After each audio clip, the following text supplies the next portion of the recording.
Deutsche Freund, Liebhabers von australischer und jüdischer Literatur, seid bald grüßt zum Kadima, wo es ist pink die beste Organisation für Ort die Internehmung. Ich heiße Renata Singer und habe dem Covid zu sein die Präsidentin für dem Kadima Kulturcenter und Nationale Bibliothek. Dear friends, lovers of Australian and Yiddish literature, welcome to the Kadima, the perfect organisation and venue for this book launch. My name's Renata Singer and I've got the pleasure and honour of being the president of the Kadima. Du, beim Kadima, stützen wir unsere Mameloschen, die Sprache von Goldhaaren. Und wir führen an mit allerlei Internehmungen, Konzerten, Kabarett, Theater, Lehen- und Schmuskreisen und kümmert alles auf Jiddisch oder zweisprachig. The Kadima is really the place to come to for Yiddish culture and Yiddishkeit. Concerts, cabarets, theatre, films, literature, discussion and schmooze groups, all in Yiddish or bilingual, this is the place for it. Wir haben also ein eingepacktes Programm in die kommenden Wochen, also ich mir geben einen kleinen Schmeck von was kommt vor. Erstens Rede Donnerstag, dem 16. von Christa Whitney von dem Nationalen Jiddischen Büchercenter. Sie wird reden wegen seinem Projekt von machen jiddische Videos von sehr interessanten Menschen. Nachdem kommt ein Konzert am 26. mit der ausgezeichneten Sängerin Karen Feldman. Und morgen Schabbos, dem 8. März, wird die Kadima schockeln und springen mit einer gepackten Eulen fahren in ein Nachtskonzert. Und das Höchstpunkt von jiddischer Kultur in Melbourne hält den 19. März frei fahren in ein Kohl-Festival. Gib ein Kick auf unsere Webseite für alle Protein und lass wissen, Benny Gotteiner, als du kriegst nicht unsere E-Blättel und wird Namen einschreiben. To give you a little taste of what we do here, here's what's happening in the next few weeks. This coming Thursday evening, Krista Wolf, who I believe is also Whitney, who's also in the audience, is going to be talking about her project, which is doing videographies with Yiddish speakers in Melbourne. And she's done some fabulous videographies with very famous people, which you'll be able to see little extracts of. And then Sunday the 26th, we've got a fantastic concert here with Karen Feldman, which is, tickets are selling very fast and it's not to be missed. As well, within a couple of weeks, we've got this inaugural In One Night concert with a lineup of very talented, dare I say, young people. Apparently I'm not allowed to mention that they're young or none of them will come.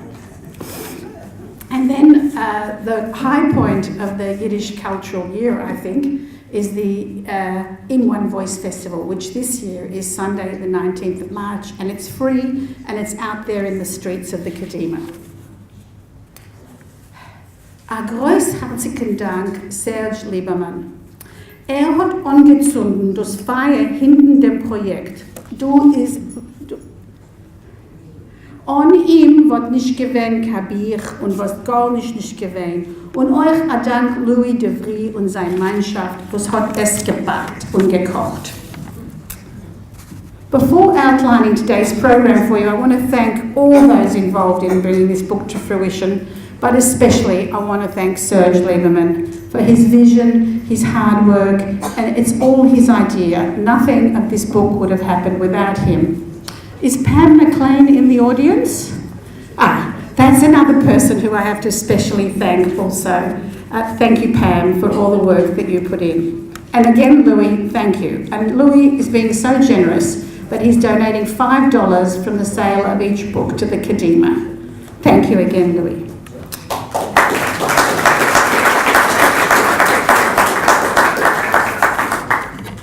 I'm going to resist telling you about Pinchas Goldhaar, his life and times, and you'll also be spared my literary opinions. There are others who are far more knowledgeable and better qualified who will be talking about this. You're going to have the pleasure next of hearing about and from the Goldhaar family from Louis de Vries, the publisher at Hybrid Press. Then Bill Rubenstein will be talking about the historical setting and Arnold Zabel about the work and the man. After that, we'll have a song from Freddie Meraki, and readings by Danielle Sharak in English and Jack Unikovsky in Yiddish of Goldhouse Stories, Drummond Street. And as if this was not already a rich enough cultural feast, the Mia Kumen on Yiddish Choir will be closing the afternoon with 3 songs. So let the show begin, and let me introduce Louis. Take it from here.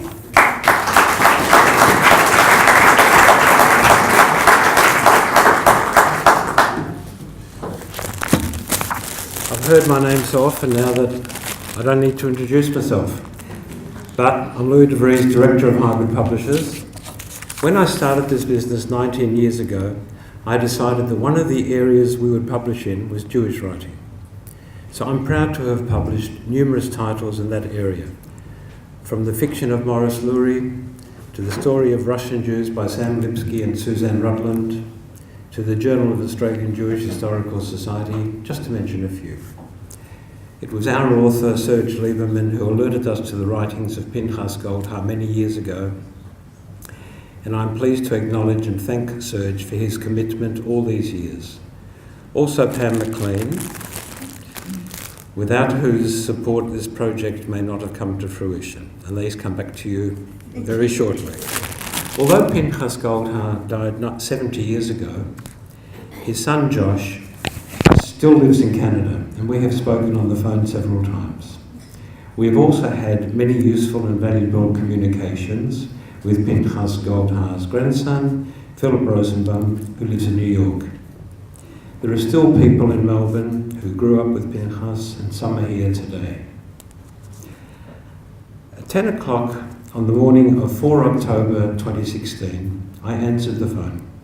It was Joshua Goldhar, the son of Pinchas Goldhar, whose stories we are celebrating today. Josh told me a couple of anecdotes relating to his father that he swore he had not told a soul in the preceding decades. This is one of them. One day in the 1930s, Pinchas Goldhar was part of a group who took the train to Ballarat to undertake a tour of Jewish Ballarat. His companions included the writer Judah Watton and painters Noel Cunningham and Vic O'Connor. At the time, a lawyer, Mr. Aronson, president of the shul, escorted them around significant buildings. Suddenly, and without a word of explanation, Goldhar deserted the group, rushed back to the train station, and back to Melbourne. He was in a white heat. He had gotten the inspiration for one of his best loved stories and needed to get to his writing desk to get it onto paper. The story was The Last Minyan, the longest, and some say his finest work, and the inspiration was Ballarat Synagogue, and this anecdote has evidently never been told until today. But there's more. The self-same Mr. Aronson was not only a well-to-do lawyer, but a devotee of Pinchas Goldhar's work. He subsequently offered Josh to publish a collection of his father's stories in English, and arrangements were underway when Mr. Aronson suddenly died, and the project was aborted. Then Josh told me, and I quote, "My father had a good friend, Sefei Bum, who anglicised his name as Sebum. My mother was very close friends with Mrs. Sebum. His son, Dr. Leon Sebum, decided to publish a book of Goldhar stories in English. Cost was no object. Regrettably, a heart attack stopped that process. When in the fullness of time I agreed to publish the book, and the book you see here today, it was largely through the agency of Serge Lieberman, without whom this edition would never have happened. In the early stages of editing, I spoke with Josh Goldhar. Fortunately, he didn't tell me about the fate of my predecessors.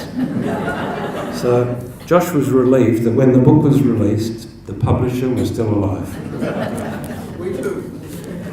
The Goldhar family originally came from Lodge and settled in Carlton.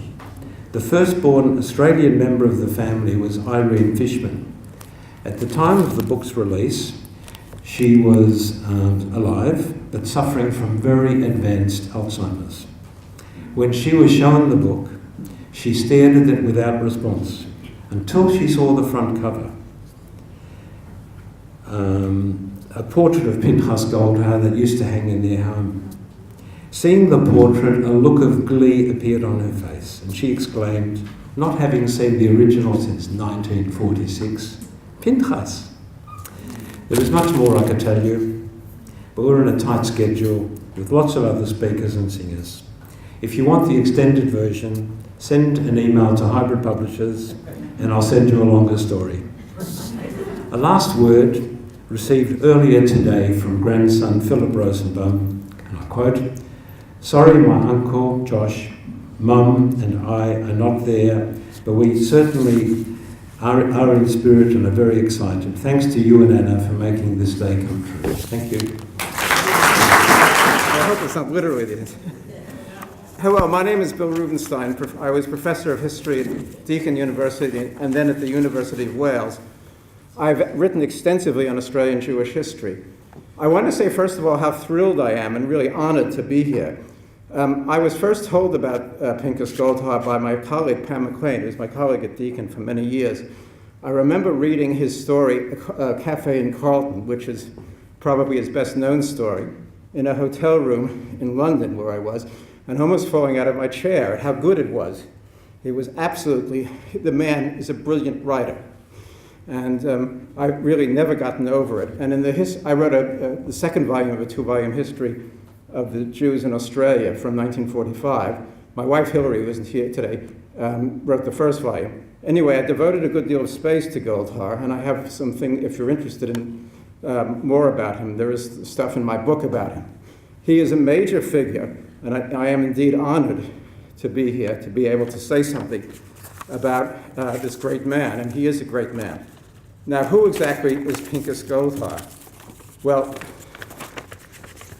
he was born, as was said, he was born in Łódź, so that's the way my Polish is not, in June 1901, and died only in January 1947 in Belgrave, implausibly, in Melbourne, at the age of only 46. So in other words, he has half a career. And one of the most interesting things about him is what might have become of him, what he might have said if he'd lived on, and I'll go into that in a minute. He was educated at Warsaw University and published for Yiddish publications in Warsaw and Łódź. I think that's the way you pronounce it. And was a well-known translator in Poland from German and French.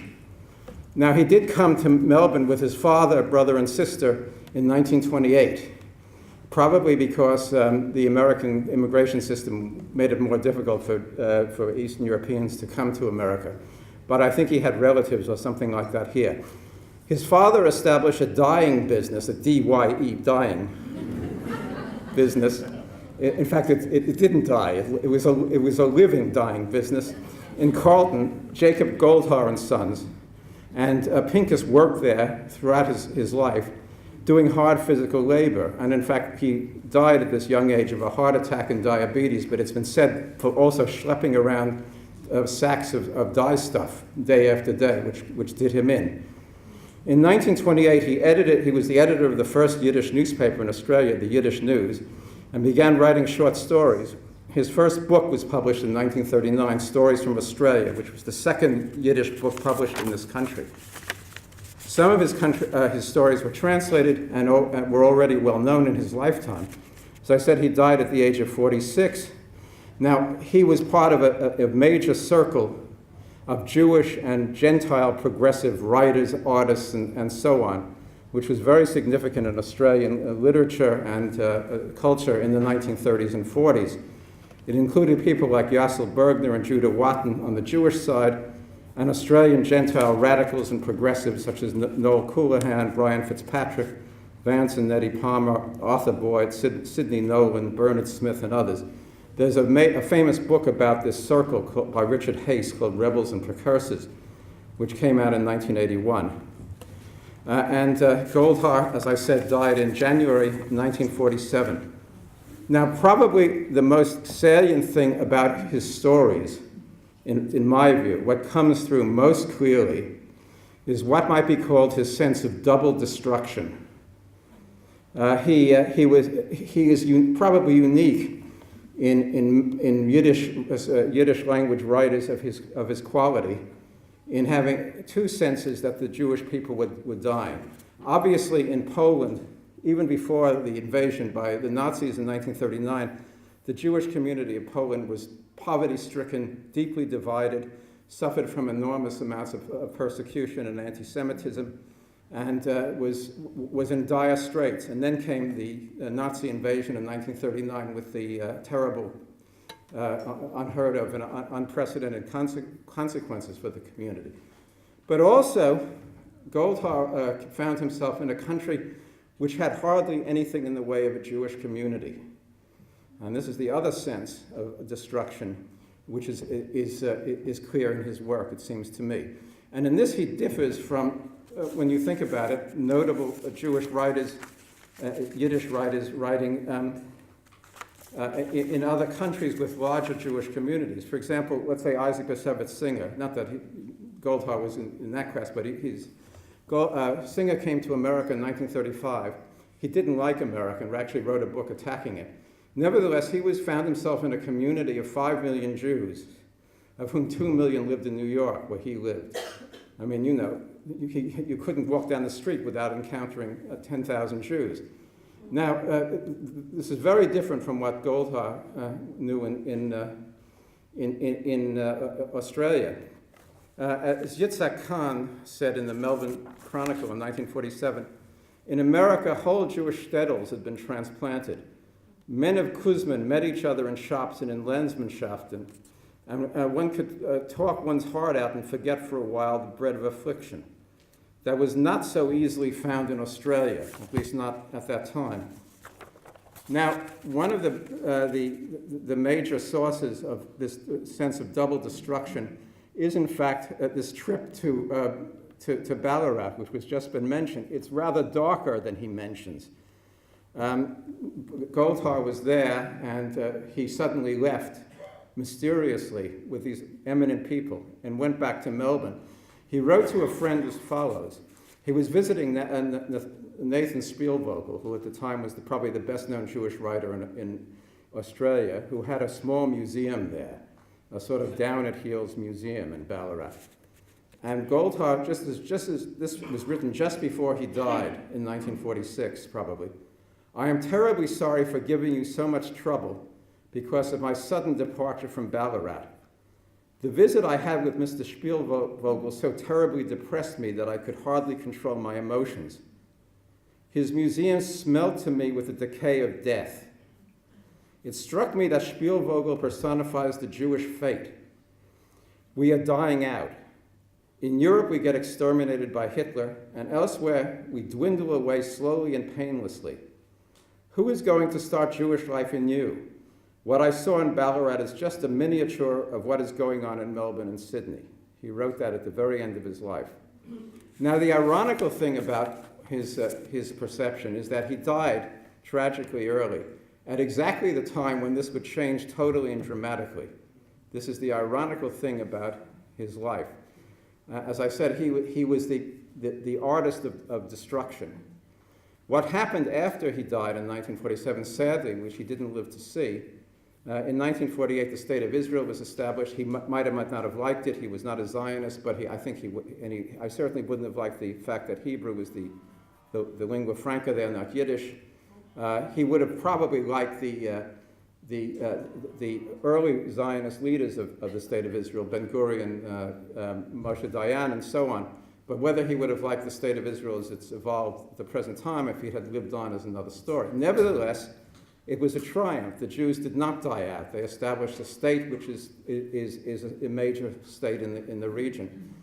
And in Australia, at exactly the same time, that year saw the beginning of a great wave of emigration here of Yiddish-speaking, largely Jewish survivors and refugees, of whom something between 18,000 and 35,000 came to Australia over the next few years, and totally changed the nature of Jewish life in this country. In Australia, the Jews didn't die out either.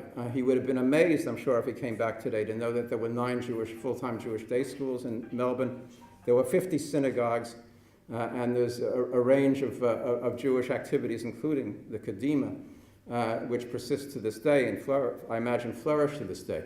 I think he would have not liked the fact that the Jews, I mean, he would have been glad that the Jews were not poverty-stricken. Most of them were affluent. But I think, given his views, he would have been rather down on the fact that Jews lived in affluence rather than poverty. There's an ironclad rule that the crummier and more godforsaken the slum that one grew up in, the more nostalgia one feels for it in later life. And I think that very much sums up his attitude toward Carlton. He thought, Carlton had its fault. It was a terrible slum. But I think, the people were poor but honest and honorable. Whether he would have liked the Jewish community of Melbourne that emerged since the 1950s and 60s, which was affluent but hedonistic and all the rest of it, he would, I think, have been shocked by the fact that or startled by the fact that the Kadima itself moved from Carlton to the all-right-Nick neighborhood of Elsternwick in 1968. But he is, in summary, the artist and writer of this terrible period in Jewish and Australian Jewish history. Now, it's many writers who die young, or artists or cultural achievers who die young, people ask what would they have done if they'd lived on. For example, there's been an endless debate about what George Gershwin, the great American composer, would have written. He died at the age of 38 of a brain tumor. What was he working on next? There's an absolute library of works on what George Orwell, who died in 1950, would have thought of Thatcherism, whether he would become a Thatcherite or would have remained a socialist, and so on. Now, what would have happened to Pinchas Goldhar? I don't know. Nobody knows. Perhaps speculation is pointless. But, I mean, the bottom line is that we only have half of this great writer's life and career. And that's what he's given to us. And he is the prophet of a certain time and place, a terrible time and place in Jewish history. And from that, he takes his greatness. Thank you very much. Now, I'm going to launch this wonderful book with a series of pictures and a show and tell. Picture 1. Jews newly arrived in Melbourne late night after a day's work, seated by kitchen tables in the cottages of Carlton and Brunswick circa 1933, reading the latest Goldhar story in Australia Lab, founded by Goldhar, the forerunner of the Yiddish Aeneas. And by 1939, Der Erzählungen von Australia, Goldhar's first collection of stories. And by 1949, the posthumous volume of Goldhar's collected works published by our very own Kadima. Picture them, bent over like Talmudic scholars, reading Mamelosh, stories that spoke to them, to their conflicted feelings about their Alter Heim, the old world, fluctuating between nostalgia, literally the pain of longing for the return, tempered by their bitter memories of the grinding, humiliating poverty, the mud and malaise of shtetl life, the uneasy tension they faced as marginalised minorities in the countries of Eastern Europe, their nostalgia for the vitality and mishigas of the big cities, Warsaw, Lodz, Białystok, tempered by rising unemployment, narrowing opportunity, and growing anti-Semitism. All this is captured in Goldhar's stories. As to the contradictions of their lives in the New World, the Neierwelt, the alienation and culture shock, the monotony of factory work, the pressure to assimilate, and yes, the unexpected moments of anti-Semitism, even here, Welt, at the ends of the earth. Yet also energized by the opportunity, a chance to climb the socio-economic ladder, to accumulate undreamt of prosperity and wealth, and drawn too by the strange attractions of the new landscape, its wide open spaces, the heady smell of eucalyptus, and even the chance to work the land, as some did, for instance, in the Jewish settlements of Shepparton. And all this too is captured in the stories of Pinchas Goldhaar. Now picture this: a gathering of Jewish intellectuals.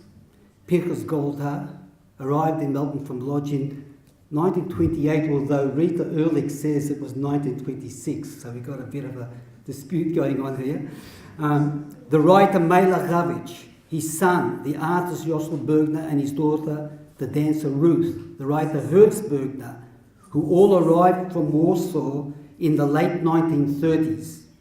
Progressive Australian writers and intellectuals, Vance and Etty Palmer, Alan Marshall, artists Sidney Nolan, Vic O'Connor, and Noel Coonahan, whose striking illustrations of Goldhaar's stories are republished in the book we are celebrating, all sitting together, exchanging ideas, seeking common ground across cultural boundaries, inspiring Goldhaar, for instance, to translate into Yiddish Australian literature, his favourite, Henry Lawson, among many others, bringing a picture of Australian life to the Yiddish reader.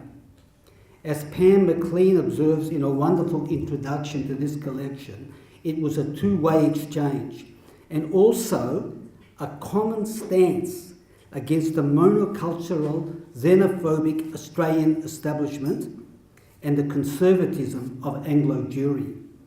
A stance of internationalists and cultural nationalists against the excesses of chauvinistic nationalism, which we are beginning to see in many parts of the world today. These exchanges too are reflected in the stories of Pinchas Goldhaar, personified in the Australian characters he created and his vivid sketches of inner city life and rural life, tales set in both urban and farming communities. Now, picture 3, circa 1944. Goldhaar is in despair. His worst fears are being realised. What he had foreseen in a journey back to Europe in 1932, reflected in his extraordinarily prescient story, Cain, the first story in the collection, published over a decade earlier, documenting the ascent of Hitler. Yes, picture his despair as reflected in more recent stories, such as Compatriots and In a Quiet Street, a despair which some have said contributed to his premature death in 1947 at the age of 45. A despair that turned Goldhaar back to documenting the alter Welt, now obliterated with pathos and empathy. I have often made the point in recent years that the immigrant experience can be pictured as a 3-act drama, albeit with many variations. Act 1, the time before. Once I had a home, a community, a way of life, rich in culture, geweken, extended family. Act 2, the rupture and the journey to a new life. An act with many scenarios, the many reasons that drove people to leave their homelands: impoverishment, persecution, pogrom, war, genocide, or simply an urge for adventure, new horizons. Act 3, the time after, often the longest act in the drama, the roller coaster of the rest of one's life, the fluctuations I spoke of earlier between nostalgia and elation, the slow laying down of roots, and for all too many, a crippling despair at the loss of family, the murder of loved ones. All this too is reflected in Goldhaar's stories. To read the tales in one collection sheds new light on Goldhaar's work. It is wonderful to read them as an entity. We see the bigger picture, a whole that is greater than the sum of its parts. We become familiar with Goldhaar's distinct voice, his way of looking at the world, much of it influenced by the Yiddish literary milieu in which he was nurtured as a journalist in Lodz and Warsaw. It is basically a dark vision, often bitter, ironic, at times bordering on the grotesque. Goldhaar accentuates human obsession, greed, envy, avariciousness, betrayal, the clashes of class, the erosion of idealism by life's harsh realities.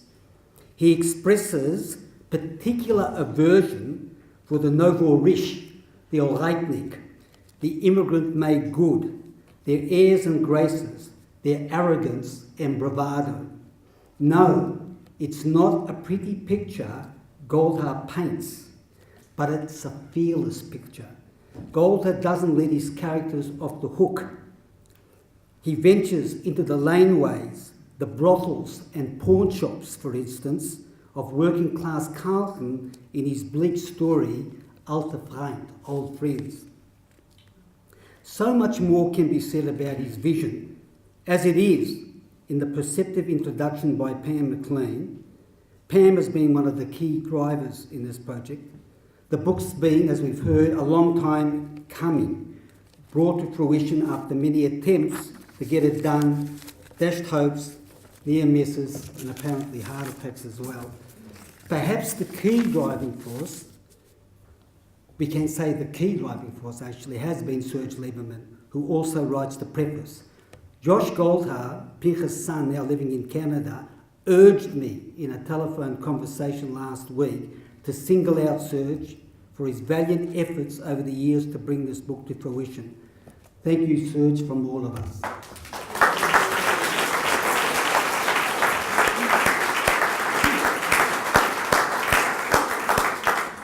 Finally, Hybrid Publishers, Louis De Vries and Anna Blay, who took on this venture and saw it through to publication. This book joins a similar venture by Text, who published Hertzbergner's novel Between Sky and Sea as one of its classics, recently come out as a classic. Buy them and lobby for them to be put on curricula of Jewish day schools, state schools, universities, so that publishers will be encouraged to risk ventures of this sort in the future. Now I leave you with two final pictures, both set in Melbourne, 80 years apart. It is 1937, late night. The Yiddish writer and poet Meir Ravitch stands in his lodgings in Royal Parade, Parkville. He has just finished his latest book, a collection of poems, continents and oceans.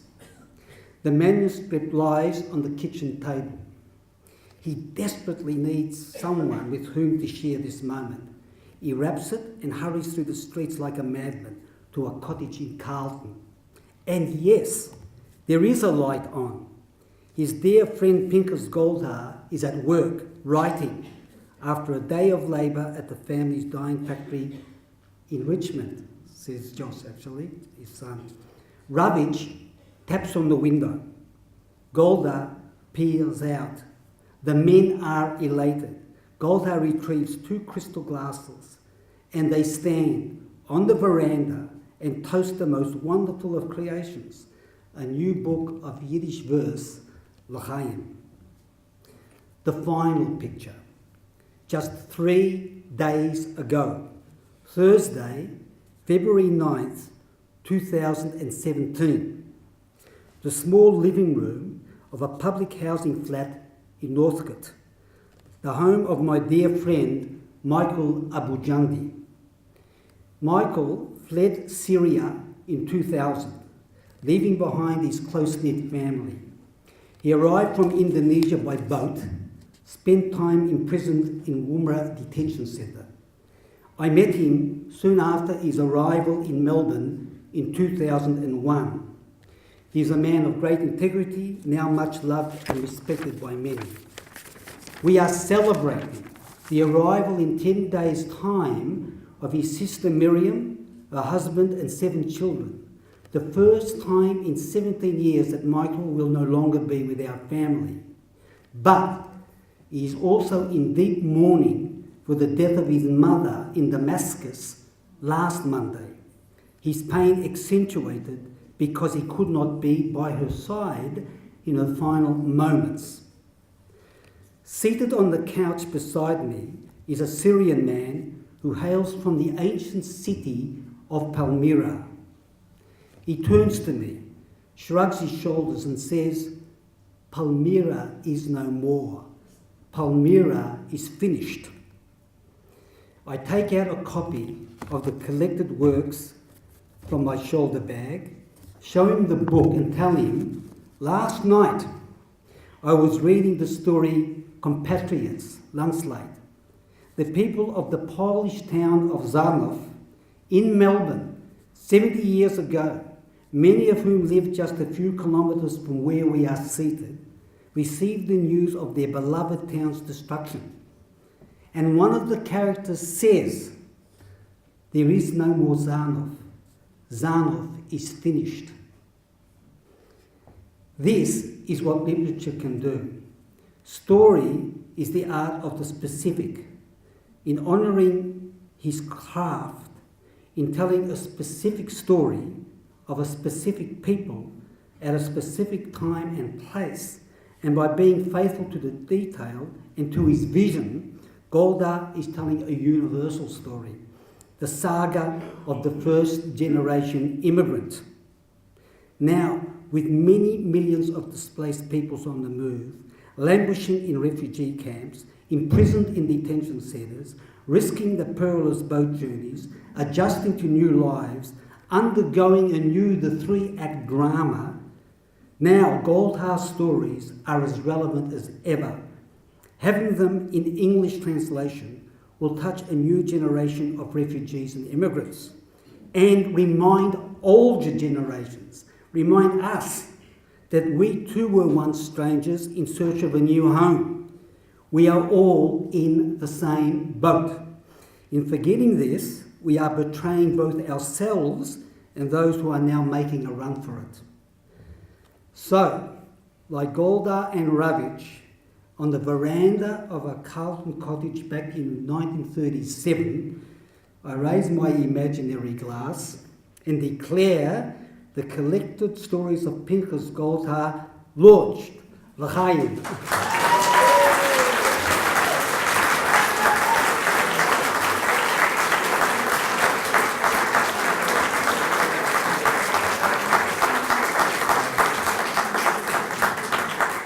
And now it's my great pleasure to introduce dear friend Brady Barocki, and accompanied by Gideon Price.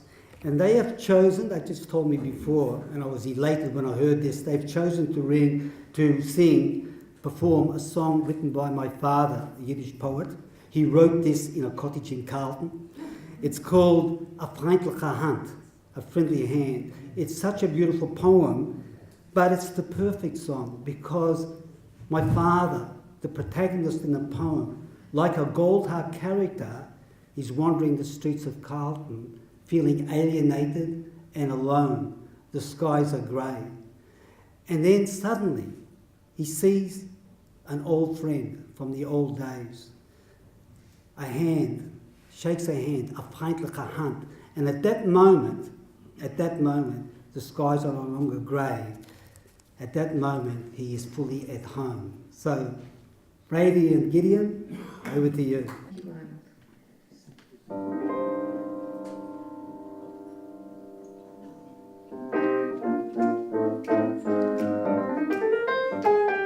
Zwischen Fremden, Tausender vorbeigehen, hat Weg getan auf mir erfreut.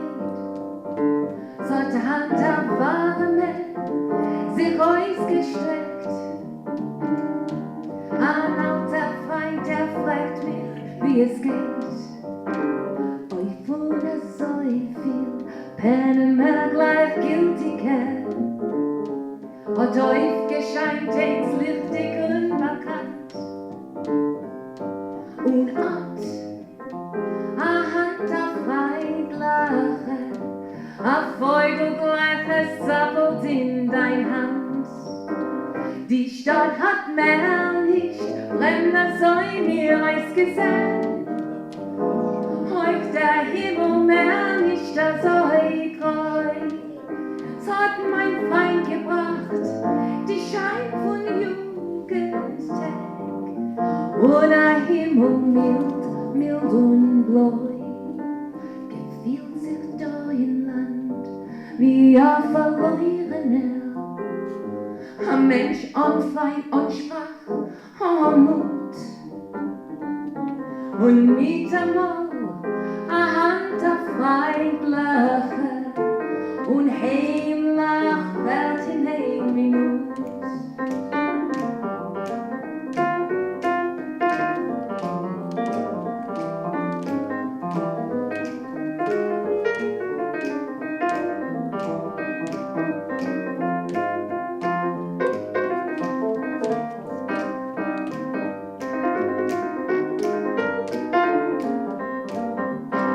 Die Stadt hat mehr nicht brennende Säulen ihr euch gesehen.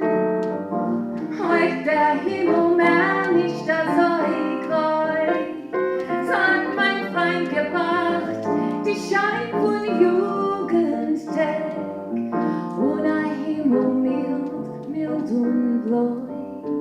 Gefühlt sich da im Land, wie verloren. Ein Mensch unfrei und schwach und Mut.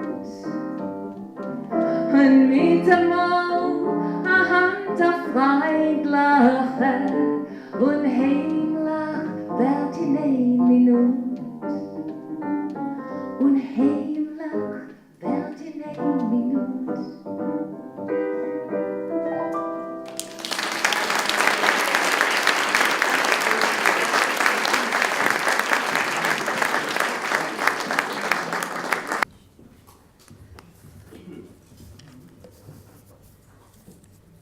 Mazel Tov und Gut Morgen.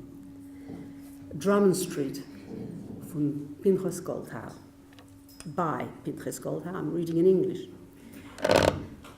Drummond Street, a poor working class street close to the centre of the prosperous, noisy city of Melbourne, absorbed many Jewish migrants. The houses in Drummond Street are poor and old, with rusty galvanised iron roofs and peeling walls. From the open doors exudes the smell of sweaty bedding and the odour of poor food. The low windows, covered with cheap, old-fashioned hangings and drab and tattered blinds, look blankly, but patiently, onto silent sidewalks. Drummond Street is empty all day, with seldom any passers-by to break the monotony. From the police station, which is half obscured by ailing trees, there occasionally sidles out a dark uniformed policeman who disappears immediately like a secret shadow in one of the side streets. At the opposite end of the street is a bar, half clad in polished red tiles. A dreary, sleepy buzzing can be heard from inside this pub, and from time to time the half-closed glass doors spew out a drunkard. The pattern is constant. These men have crumpled clothing and sickly red cheeks. Eyes screw up against the glare of the sun as they scrutinise the street in blinking surprise. With lurching movements and staggering steps, they seem to shy away in ponderous fashion from the silence of the street. An elderly sweating woman sits on the step of her house and peels green peas and half-rotten cabbage into a dish. Her face is liquor swollen, and her head is covered with scraps of old newspapers into which are rolled her dirty grey hair. These primitive and homemade undulations make her hair resemble a bunch of black and white bananas. A hungry cat arches itself against her legs and from time to time pushes its wet nose into the basin of peas. In the middle of the street, spread-eagled rump uppermost, sprawls a somnolent dog. The whole street seems to be attuned to the warming peace of the long tropic day. At sunset, Drummond Street takes on new life. Motorbikes roar past, and bicycles make soft swishing news in the half-melted asphalt of the road. Housewives, parcels in hand, hurry to prepare a quick meal for their homecoming husbands. Children, with sweets clutched in their dirty hands, chase each other noisily in the street. Italian ice cream vendors make the street resound to the sound of the copper bells fixed to their red-painted, gold-lettered barrows. Through a window rasps out the sound of a worn recording of an old waltz, whilst the bar echoes with laughter and the sound of fun. The glass door is never still, fanning backwards and forwards with a constant movement of people in and out of the pub. It wafts a heavy smell of beer into the street. On the steps of the houses, tired working men suck peacefully at pipes or chatter and horse around with their women folk, or, half undressed, hairy chests and brown muscles showing in the dusk, cool themselves in the evening breeze. A procession clatters down the street. The Salvation Army, hymn on lips and band following, disappears into the small Salvation Church. The street lamps flicker to life, their electric glow darkening the short tropic sunset. Youngsters gather outside the now closed bar, laugh and flirt and play mouth organs. Girls in light short summer dresses wiggle their hips to the sound of the music, and their passionate, moist eyes shine out of heavily powdered faces. The young men, chests thrust forward, strut about and ape their elders by dragging at cigarettes and bumping into the girls. Soon they pair off and disappear into dark corners and the shadowed narrow passageways between the houses, and damp, passionate whispers break into the late evening silence. The heavy tropical night clothes Drummond Street in silence and a soft, silky darkness. So lived Drummond Street for many years, a monotonous, hard-working, beer-swilling, earthy, yet romantic life. There was a time when Drummond Street looked different. Many years back, when gold fever gripped the country, adventurers from all over the world stormed to Australia. In those days, Drummond Street was a Jewish street. The first Jewish migrants to settle there were from England and Germany. Then they were followed by newcomers from Tzfat and Jerusalem. Nikolaevsky soldiers, who deserted from the army, escaped exile here, with Jews from Romania, Hungary, Poland, and Galicia. Drummond Street echoed to the sounds of many spoken languages. Jewish shops and small clothing factories were opened. The street was alive.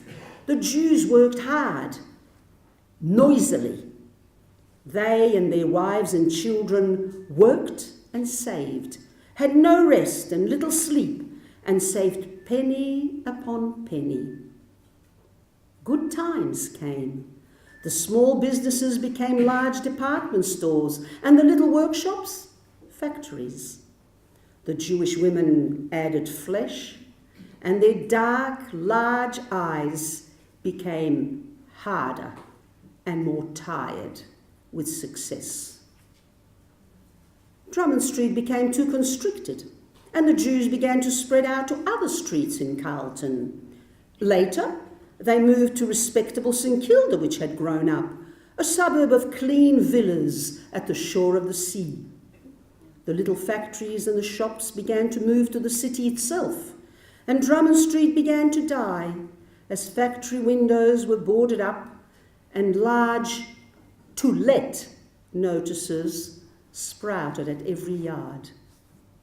Then the empty houses were sold to the new poor, to Syrian shirt makers and Indian hawkers. From a rumbustious Jewish life were left only a few poor Jewish market stallholders and dealers in old clothes. Like an orphan stood a little old house with a dirty window in which an all but erased sign read Hatchia, Zionist organization. Yet, who knows? This half-erased sign may have been the thing which drew a new wave of migrants to Drummond Street after the war. After the war, Drummond Street came to life again. After a gap of many years, people could again be seen with sad eyes and suffering faces. Jews. They wandered in groups with searching eyes down Drummond Street, dressed in new suits from which could be smelt mothballs and on which numerous creases betrayed their fresh unpacking from suitcases. They greet each other with Shalom Aleichem, ask about each other's livelihood, and joke about the Goldene Medina, the golden country, Australia. From the curtained windows and half-open doors, suspicious eyes assess the new arrivals. And over Drummond Street can be heard the quiet buzz. Jews. Skolha. Drummond Street, an urme Arbeitergasse, hart neben der großartige, tumulige City von Melbourne, hat aufgenommen die jüdische Wanderer. Die Häuser in Drummond Street sind urme in Alter, mit verjabberten blechenden Dächern und aufgekrochenen Mauern. Von den offenen Tieren schluckt ein dämpiger Reich von schweißigem Bettgewand in Uhren gekecht. Die niedrigen Fenster verhangen mit billigen altmodischen Gardinen und tinkele zerrissene Roletten, gucken treurig und geduldig auf die stille Gasse raus. Ein ganzen Tag ist auf Drummond Street pust und langweilig. Selten es beweist sich ein Durchgehen. Von dem Polizeihaus, wo steht tief hereingelegt zwischen halb verdarrten Bäumen, schart sich von Zeit zu Zeit Stillerheit heraus ein tinkel gekleideter Poliziant und wird teigig wie ein säudistischer Schuten verschwunden in einer Seitengasse. Punkt gegenüber ist ein Schenk, wo es bis in der Hälfte rein vermauert mit glanzigen roten Kaffles. Es sucht sich von dort an eingehalten, schläfrige Schummen. Von des heutigen vermachten Glustier fällt, wenn nicht wenn, heraus ein schickerer Gast. Das Untier auf ihm ist zerknoddert, die Backen kränklich verflammt. In die Augen schummeln sich bei ihm füllende blendende Tuglicht. Guckt sich verchittigt darin in der leidigen Gasse, schockelt schickerlich mit dem Kopf und zückt sich ärgert auf mit wackeldicke, schweigendicke. Gleich wollte sich verschämt von der ruhigen Stillkeit. Eine ältere, verschwitzte Frau sitzt auf der Schwelle von einer niedrigen Heisel und schallt daraus grüne Arbeit von halb verfolgten Scheuten in Schüsselerei. Das Brunnen bei ihr ist schrecklich aufgeschwollen und in ihr Kopf ist Gedicht behangen mit Stücklich von Zeitungspapier, an welchen es eingewickelt ihre schmutzige, gräuliche Haar.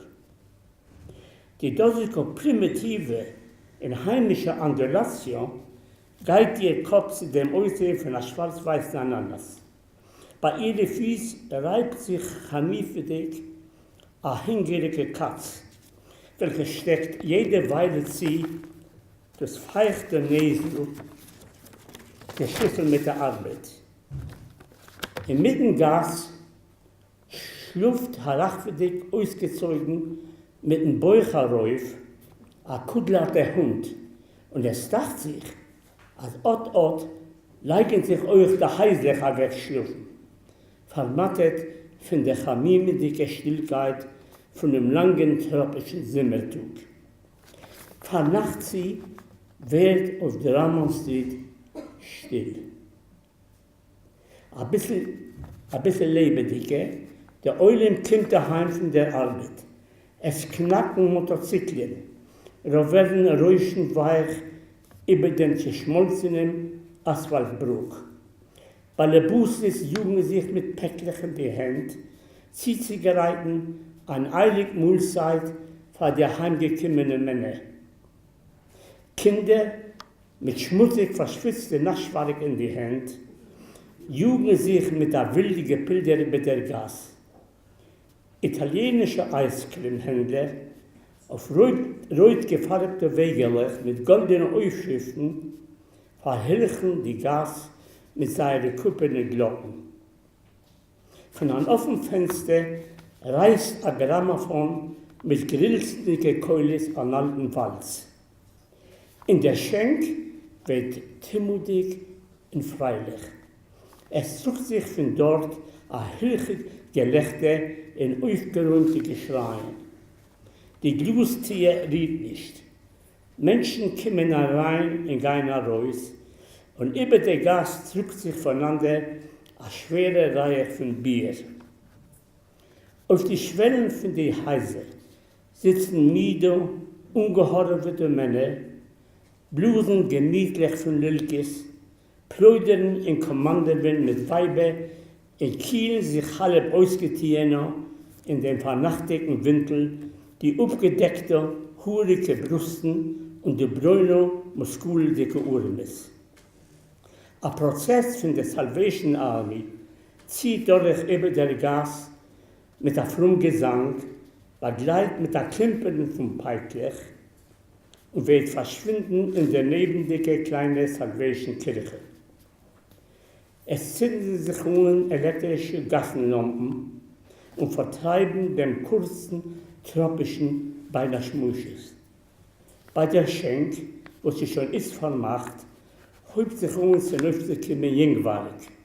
Man lacht, man flirtet mit, man spielt auf Harmonikes, die meidlich, dick ungepudderte und leichte, kurze Simmerkleidlich glanzen mit seinen leidenschaftlichen Feuchtaugen in die Finster und wiegen die schlanken Hüften zum Takt von der Harmonikemusik. Die Buchlein stellen männerisch aus die Brüsten, räuchen bäulerisch zigarettlich, prüfen sich mit den Keuches und scharen sich was einmal harte Ziese den Meidlich. Bald haben seine Ungen pulig weiß Ungen verschwinden und mehr finstere Winkel. In der schmule Durchgang zwischen die Häuser, und es sucht sich von dort bis die späte Schuhe a Ziege durch die Tafel flüstern.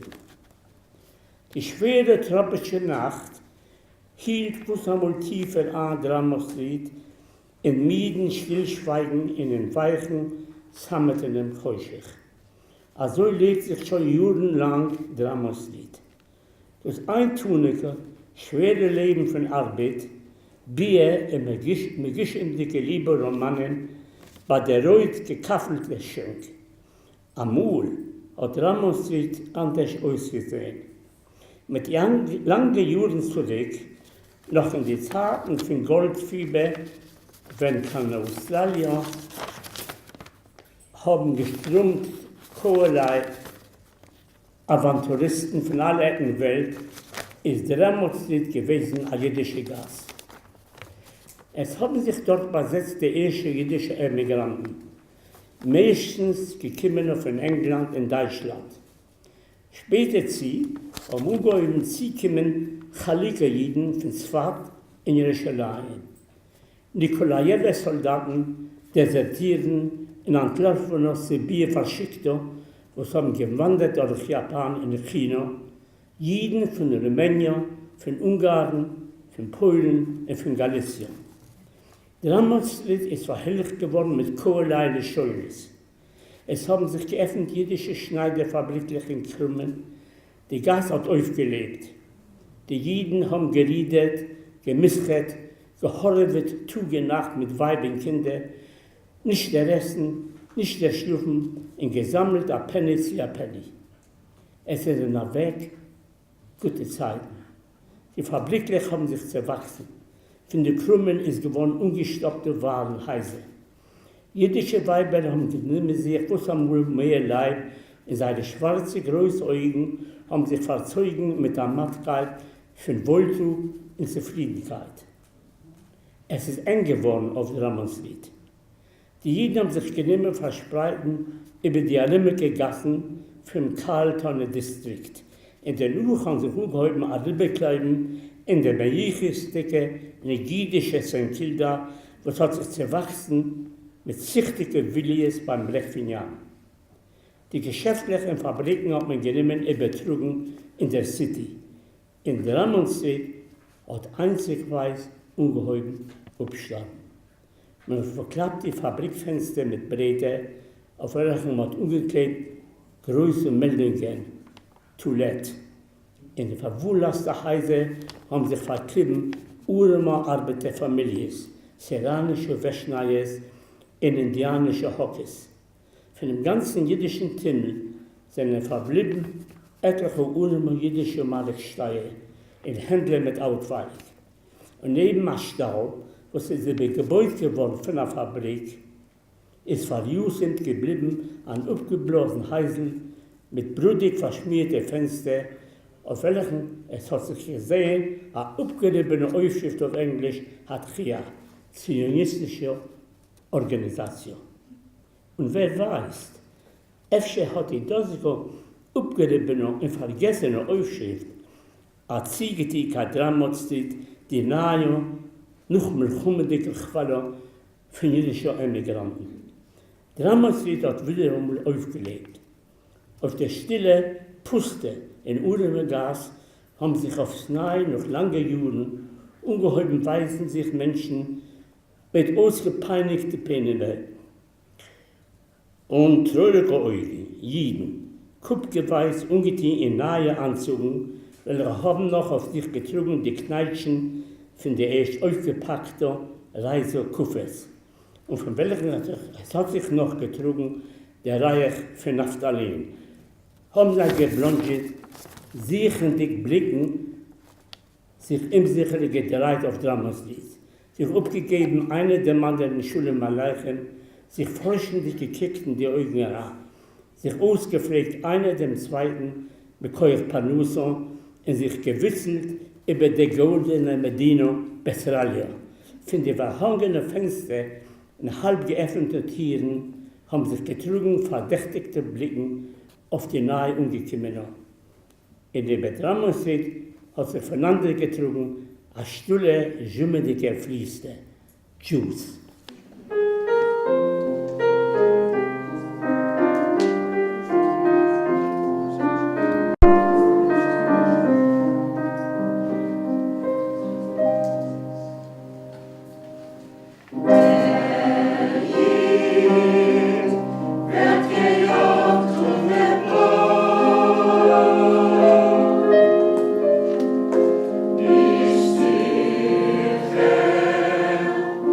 Ist